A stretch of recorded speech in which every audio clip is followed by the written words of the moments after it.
అల్లు రామలింగయ్య మన్మడ అంటే ఒక రేంజ్ ఉంటది, అర్థమైతుందా? అసలు అల్లు అర్జున్ మొగోడు, అర్థమైతుందా? సొంతంగా పైకి వచ్చిండు.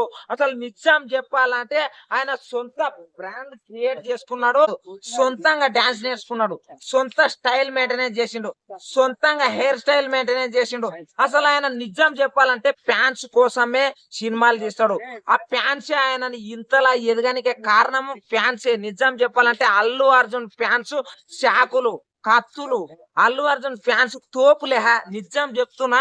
అసలు అల్లు అర్జున్ నెక్స్ట్ సినిమా అనేది ఎట్లా వస్తుందంటే టాలీవుడ్ లో అందరూ అరే నీ అమ్మ గిట్లాంటి సినిమా మాకెందుకు రాలే అని చెప్పేసి ప్రతి ఒక్కరు అనుకుంటారు.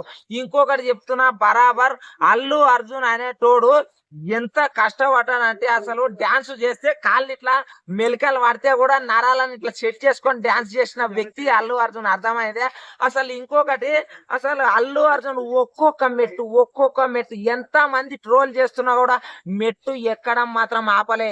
ఎవడన్నా సరే కాలు పట్టి ఇగ్గనిగా చూసినా కూడా కాలుతో ఈడ్చి ఇట్లా అన్ని ముందలకి ఇట్లా నడుచుకుంటా పోయి ఎదిగిన ఒక పెద్ద హీరో ఎవరంటే మన అల్లు అర్జున్, అర్థమైతుందే? Stylish star, icon star. అసలు ఇంకోటి అర్థమైతుందా? ఇప్పుడు నెక్స్ట్ వచ్చే పుష్ప ఈ సినిమా ఏ రేంజ్ లో ఆడుతుంది అంటే అసలు 3,000-4,000 కోట్లు బరాబర్ కొడుతుంది ఆ సినిమా.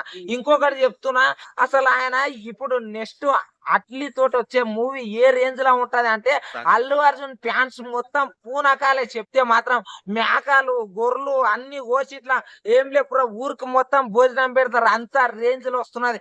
అల్లు రామలింగయ్య మన్మడ అంటే ఒక రేంజ్ ఉంటది, అర్థమైతుందా? అసలు అల్లు అర్జున్ మొగోడు, అర్థమైతుందా? సొంతంగా పైకి వచ్చిండు. అసలు నిజం చెప్పాలంటే ఆయన సొంత బ్రాండ్ క్రియేట్ చేసుకున్నాడు. ఇంకొకటి వాళ్ళ దోస్తాన అసలు ఆ డైరెక్టర్ లేకపోతే ఆయన అంత రేంజ్ పోకుండా ఎవరు సుకుమార్ సార్, అర్థమైందా? ఇంకొకటి ఆయన సొంత డాన్స్, ఆయన సొంత పవర్, ఆయన సొంత స్టైల్, అదే ఆయనను అంత పైకి తీసుకొచ్చిన నేను చెప్తున్నా. ఓకేనా?